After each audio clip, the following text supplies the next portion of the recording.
যত যাবে রক্ত হাদিরা হবে শক্ত, তোমরা হবে শক্ত ইনশাল্লাহ। আমরা খুবই দুঃখজনক, বুকের মধ্যে অনেক ঝড়, বুক পেতেছি গুলিকর। সেই জেনজিদের কারণেই আমরা এই সুন্দর দেশ পেয়েছি। করার জন্য জেনজিরা তাদের তাজা রক্তটুকু বিলীন করে দিয়েছে। একসময় তোমাদেরকে আমরা ফার্মের মুরগি বলতাম যে তারা পাবজি খেলে, তারা বিভিন্ন গেম খেলে, তাদের দিয়ে কিছুই হবে না। সে জেনজিরা আমাদের 17-18 বছরের যে জঞ্জাল, সে জঞ্জাল থেকে মুক্ত করে যে জেনজিরা স্লোগান দিয়েছে, বুকের মধ্যে অনেক ঝড়, বুক পেতেছি গুলিকর। সেই জেনজিদের কারণেই আমরা এই সুন্দর দেশ পেয়েছি। কিন্তু আমরা এখন দেখতে পেয়েছি, গতকাল তফসিল ঘোষণা হয়েছে যে নতুন ভবিষ্যৎ, তোমাদের সামনে যে ভবিষ্যৎ, যে বাংলাদেশের স্বপ্ন তোমরা দেখেছ, সেই স্বপ্নে বড় ধরনের আঘাত হয়েছে। আমরা মনে করি এক হাদি থেকে লক্ষ হাদি জন্ম নিবে ইনশাল্লাহ। কি বলো? যত যাবে রক্ত হাদিরা হবে শক্ত, তোমরা হবে শক্ত ইনশাল্লাহ। আমরা খুবই দুঃখজনক, আমাদের রাজনীতি একসময়, আসলে রাজনীতি, আমি সবসময় বলি, রাজনীতি আমাদের জেনজিদের জন্য না, জেনজিদের জন্য না। একসময় রাজনীতি করতে হচ্ছে যারা অভিজাত বংশের, তারা রাজনীতি করত।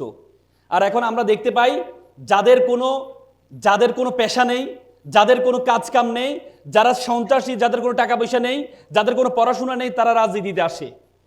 কিন্তু তোমরা যারা জেনজিরা, তোমরা সামনে আসছো রাজনীতিকে পরিবর্তন করার জন্য। আমি ওদিন একটা হাদিস পড়ে খুব অবাক হলাম। আল্লাহ রাসূলের ওফাতের সময়, আল্লাহ রাসূল যখন মারা যাবে, সে সময় একজন, আল্লাহ রাসূল মসজিদে বসে আছেন, তখন একজন সাদা কাপড় পরা একজন ব্যক্তি আসলেন। ব্যক্তি এসে আল্লাহ রাসূল হাঁটুর সাথে হাঁটু বসলেন। বসে আল্লাহ রাসূলকে জিজ্ঞেস করলেন, আচ্ছা কিয়ামত কখন হবে? আল্লাহ রাসূল বলছে, আমি জানি না। তখন যিনি বসে আছেন, তিনি বলল, আমিও, যে যিনি প্রশ্ন করেছেন তিনিও জানে না।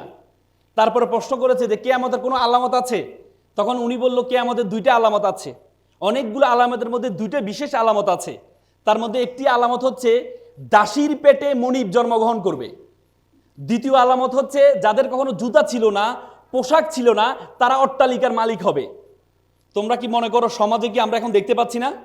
দাসীর পেটে মনিব বলতে মুফাসসিরগণ ব্যাখ্যা করেছেন, তারা ব্যাখ্যা করেছেন যে দাসীর পেটে তার মানে হচ্ছে যারা এখন সন্তানদেরকে জন্ম দিচ্ছে, বিসিএস ক্যাডার বানাচ্ছে, বড় আইনজীবী বানাচ্ছে, বড় ডাক্তার বানাচ্ছে, পরবর্তীতে দেখা যায় সেই মাকে তারা বৃদ্ধাশ্রমে রেখে আসে। তার মানে যে মনিবকে বানিয়েছে, সেই মনিব তার মাকে দাসীর মতো অ্যাড্রেস করে, ঠিক না? তার মানে কিয়ামতের সে আলামত শুরু হয়েছে। দ্বিতীয় যে আলামত, সেটি হচ্ছে যাদের জুতা ছিল না। তোমরা দেখো তোমাদের আশেপাশে যারা রাজনীতি করে, বড় বড় এমপি হয়েছে, মন্ত্রী হয়েছে, তাদের ব্যাকগ্রাউন্ডের দিকে একটু তাকাও, তাদের ফ্যামিলি একটু খোঁজখবর নিয়ে দেখো।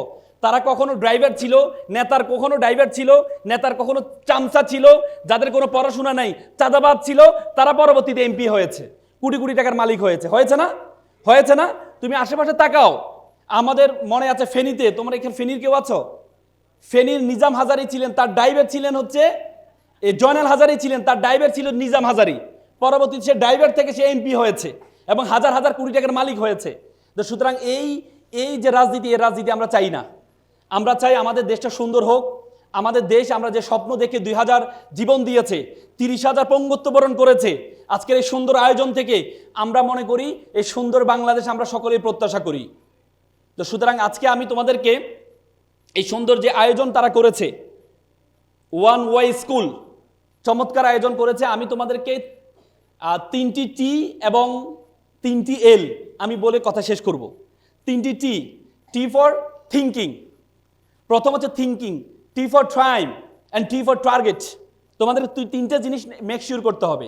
একটা হচ্ছে থিঙ্কিং, ট্রাইম অ্যান্ড টার্গেট। থিঙ্কিংটা কেমন দেখো, আমরা প্রত্যেকেই চিন্তা করি। চিন্তাবিদ ব্ল্যাক একটা চমৎকার কথা বলেছেন যে আমরা প্রতিদিন 60 থেকে 70 হাজার বার চিন্তা করি। 60 থেকে 70 হাজার বার আমরা চিন্তা করি। সে 60 থেকে 70 হাজার চিন্তার মধ্যে 95% চিন্তা হচ্ছে নেগেটিভ। তার মানে যখন আমাদের চিন্তাগুলো নেগেটিভ হয়, তখন আমরা পজিটিভ কোনো কিছু আমাদের থেকে প্রত্যাশা করা যায় না। আজকে দেখো, তোমরা জানো আলবার্ট আইনস্টাইনের ব্রেনকে চুরি করা হয়েছে। ডক্টর টমাস হার্ভে, তিনি একজন আমেরিকার একজন চিকিৎসক ছিলেন। আলবার্ট আইনস্টাইন যখন মারা যায়, তখন তার মগজ, তার ব্রেনকে চুরি করে সে তার বাড়িতে নিয়ে যায়। নিয়ে গিয়ে দেখে যে আলবার্ট আইনস্টাইনের এত মেধা, তার ব্রেনের কোনো পার্থক্য আছে কিনা। পরে তিনি দেখলেন তার ব্রেনের কোনো পার্থক্য নেই। আমাদের যে ব্রেন, আমাদের যে মগজ, তারও সেম, কোনো পার্থক্য নেই। তখন তিনি বললেন, তাহলে আমাদের যেহেতু কোনো পার্থক্য নেই, তার মানে তাহলে মূল পার্থক্য হচ্ছে আমাদের থিঙ্কিংয়ে, চিন্তায় হচ্ছে আমাদের মূল পার্থক্য। তুমি যদি ছোট চিন্তা করো, তাহলে তুমি ছোট হবা, আর তুমি যদি বড় চিন্তা করো তাহলে তুমি বড় হবা। একটা সাইকেলিং সংস্থা, যুক্তরাষ্ট্রের একটা সাইকেলিং সংস্থা, তারা একটা জরিপ করেছে। তারা বলেছে একটা মানুষ তার কর্মস্থল, তার শিক্ষা প্রতিষ্ঠান এবং তার বাসা, এর 15 কিলোমিটারের মধ্যে যা কিছু ঘটে সে সেরকম করে চিন্তা করে। যে 15 কিলোমিটারের মধ্যে যতটুকু ঘটে সে মনে করে মানুষ এভাবে খায়, মানুষ এভাবে চিন্তা করে, মানুষ এভাবে ঘুমায়, সবকিছু এতটুকুর মধ্যে। কিন্তু না, এই 15 কিলোমিটারের মধ্যে আমাদের গন্ডি হচ্ছে 15 কিলোমিটার পর্যন্ত, কিন্তু তোমার গন্ডি 15 কিলোমিটার পর্যন্ত না।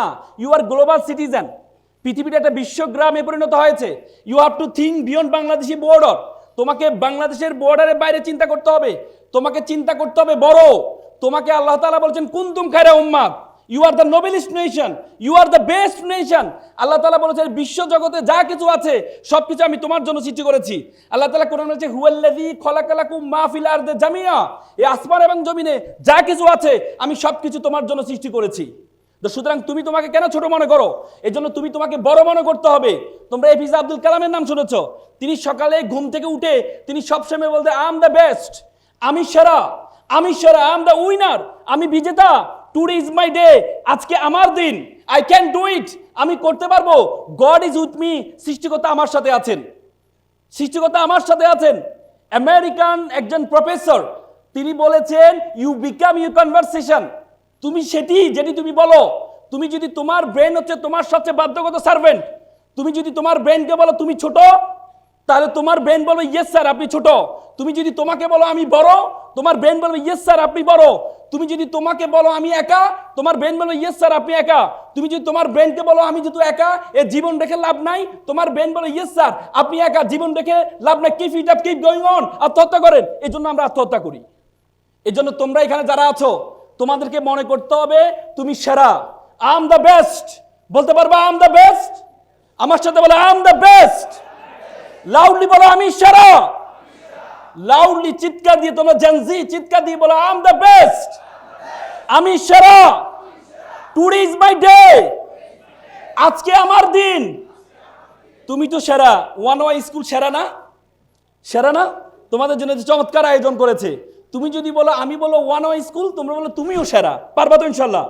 বলো ওয়ান ওয়াই স্কুল, লাউডলি বলো তুমিও সেরা। তোমরা এখান থেকে আজকে থেকে মনে করবা তুমি সেরা। তুমি কখনো তোমাকে ছোট ভাববা না।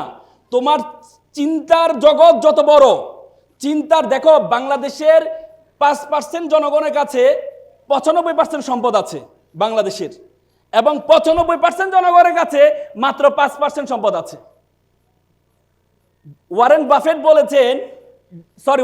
বিল গেটস বলেছেন যদি পৃথিবীর যত সম্পদ আছে সকল সম্পদ যদি সকলের কাছে সমভাবে বন্টন করে দেওয়া হয় সকলের কাছে, তাহলে মাত্র 2 মাসের ব্যবধানে বিলিনিয়ার যারা ছিল তাদের কাছে সকল সম্পদ আবার ফেরত যাবে। তার মানে তোমাকে আমাকে যদি সম্পদ দেওয়া হয় আমরা কি চিন্তা করব? আমরা চিন্তা করব না আমি তো বিদেশ ঘুরবো, আমি একটা আইফোন কিনবো, আমি একটু একটা গাড়ি কিনবো। তুমি যার থেকে বিদেশ ভ্রমণ করার জন্য যে বিমানটা টিকিট কাটবা এই বিমান বিলিনিয়ারদের। তুমি আইফোন কিনবা এটা তাদের, তুমি যে গাড়ি কিনবা এটা তাদের। তার মানে 2 মাসের মধ্যে সকল সম্পদ আবার বিলিনিয়ারদের কাছে চলে যাবে। তার মানে বিলিনিয়ার এবং তোমার মধ্যে পার্থক্য হচ্ছে শুধু চিন্তা। মানুষের ব্রেনের কোনো পার্থক্য নেই। তুমি জীবনের শুরুতেই বিজেতা ছিলে। তোমার আর তাদের মধ্যে, আমার আর তাদের মধ্যে পার্থক্য হচ্ছে চিন্তার পার্থক্য। ব্রিটিশরা আমাদের মাথায় ঢুকিয়ে দিয়েছে, আমাদেরকে শাসন করেছে। তারা আমাদেরকে মাথায় ঢুকিয়ে দিয়েছে যে ছেঁড়া কাতায় শুয়ে লাখ টাকা স্বপ্ন কেন দেখো। তারা আমাদেরকে অ্যাপ্লিকেশন শিক্ষা, কেরানি পদে চাকরির জন্য আবেদন, কখনো দেখেছো সিইও পদে চাকরির জন্য আবেদন শিখাইতে? তোমাকে এমডি পদে চাকরির জন্য আবেদন শিখাইতে? তারা তোমাদেরকে বলছে তোমরা আজীবন দাসে থাকো, তোমরা চিন্তা করবা ছোট। এই চিন্তা ছোট করলে হবে না, তোমাকে চিন্তা করতে হবে বড়। পারবা তো ইনশাল্লাহ? আবার বলো আই এম দ্য বেস্ট, আমি সেরা। দ্বিতীয় টি এর কথা বলেছি, সেটি হচ্ছে time is a very important. সময়, আমরা সময়ের গুরুত্ব দিই না। তোমাকে আমাকে যদি বলা হয় আচ্ছা আপনাকে প্রতিদিন 86,400 টাকা দেওয়া হবে, এর টাকার মেয়াদ হচ্ছে 1 দিন, পরের দিন এই টাকা আবার 0 টাকা হয়ে যাবে এবং প্রতিদিন আপনি ৮৬,৪০০ টাকা পাবেন, হুট করে এই টাকাটা বন্ধ হয়ে যাবে। তাহলে আমরা কি করব? এই ৮৬,৪০০ টাকাকে খুব ইউটিলাইজ করব, যে আমি যেহেতু হুট করে বন্ধ হয়ে যাবে, তাহলে আমাকে এই টাকাটাকে কাজে লাগাইতে হবে, চিন্তার প্রসারতা বাড়াইতে হবে, আমরা এটা করব। তেমনি আল্লাহ তাআলা প্রতিদিন তোমাকে ৮৬,৪০০ সেকেন্ড দিয়ে থাকেন, ৮৬,৪০০ সেকেন্ড দিয়ে থাকেন। এই ৮৬,৪০০ সেকেন্ডের কতটুকু আমরা ইউটিলাইজ করছি? সময় ইজ ভেরি ইম্পর্টেন্ট, সময় ইজ ভেরি ইম্পর্টেন্ট। আল্লাহ তাআলা যত কসম গিয়েছেন, আল্লাহ তাআলা যখন কোনো কিছুকে গুরুত্ব আরোপ করেন তখন তার নামে কসম খায়। আমরা দেখো, আমরা মায়ের নামে কসম খাই না, তাহলে মা আমাদের কাছে গুরুত্বপূর্ণ। আমরা মাথা ছুঁয়ে কসম খাই না, তাহলে মাথা আমাদের কাছে গুরুত্বপূর্ণ। সন্তান ছুঁয়ে কসম খাই না, যে আমার সন্তানের কসম, তার মানে কি সন্তান আমার কাছে গুরুত্বপূর্ণ। আল্লাহ তাআলা তেমনি বলছে ওয়াল আস, সময়ের কসম। আল্লাহ বলছে ওয়াল আস, সময়ের কসম। তোমাকে সময়ের কসম বলে আল্লাহ তাআলা সময়ের গুরুত্ব বাড়িয়ে দিয়েছেন, সময়ের গুরুত্ব বাড়িয়ে দিয়েছেন। জ্যামাইকার একটা ছেলে ওসাইন বোল্ট, নাম শুনেছ? Usain bolt. জ্যামাইকার প্রেসিডেন্টের নাম কে বলতে পারবা? প্রধানমন্ত্রীর নাম? না, আমিও জানি না। তোমরা কি? আমিও জানি না। তার মানে কিন্তু যদি বলা হয় ওসাইন বোল্ট, আমরা সাথে সাথে বলি জ্যামাইকা, আর যদি বলে জ্যামাইকা আমরা বলি ওসাইন বোল্ট। তার মানে একটা ছেলে পুরো একটা দেশকে প্রতিনিধিত্ব করছে। কিসের কারণে জানো? সে শুধু 10 সেকেন্ড থেকে অল্প কিছু সময় কম দিয়ে 9.58 মিলি সেকেন্ডে 100 মিটার দৌড় দিয়েছে। কত মিটার? 100 মিটার দৌড় দিয়েছে। কত 10 সেকেন্ড থেকে কম। তাকে বলা হয়েছে সে যখন প্রথম, সেই মাত্র 9 সেকেন্ডে দৌড়ানোর জন্য লক্ষ লক্ষ সেকেন্ড ব্যয় করেছে। সে যখন প্রথম প্রতিযোগিতা অংশগ্রহণ করবে তখন তার গার্লফ্রেন্ড, তার খুব পছন্দের একজন গার্লফ্রেন্ড ছিলেন, তাকে ডেকে এনে বলল যে তোমার সাথে আমি ব্রেকআপ করতে চাই। বলতে কেন ব্রেকআপ? বলছে না, তোমার কারণে আমি আমার কাজে মনোযোগ দিতে পারছি না। সে ব্রেকআপ করে দেয়। আজকে আমরা গার্লফ্রেন্ডও চাই, আবার সফলতাও চাই, চাই কিনা? গার্লফ্রেন্ড এবং সফলতা দুটো একসাথে তুমি পাবা না, দুটো একসাথে। হার্ভার্ড ইউনিভার্সিটিতে গবেষণা হয়েছে। হার্ভার্ড ইউনিভার্সিটিকে বলা হয় প্রেসিডেন্ট ইউনিভার্সিটি। হার্ভার্ড ইউনিভার্সিটি গবেষণা করে, তারা গত 30 বছর তারা গবেষণা করেছে। 30 বছর তারা দেখেছে তাদের স্টুডেন্টরা যারা সফল হয়েছে তাদেরকে তারা দেখেছে। 30 বছরে তারা দেখেছে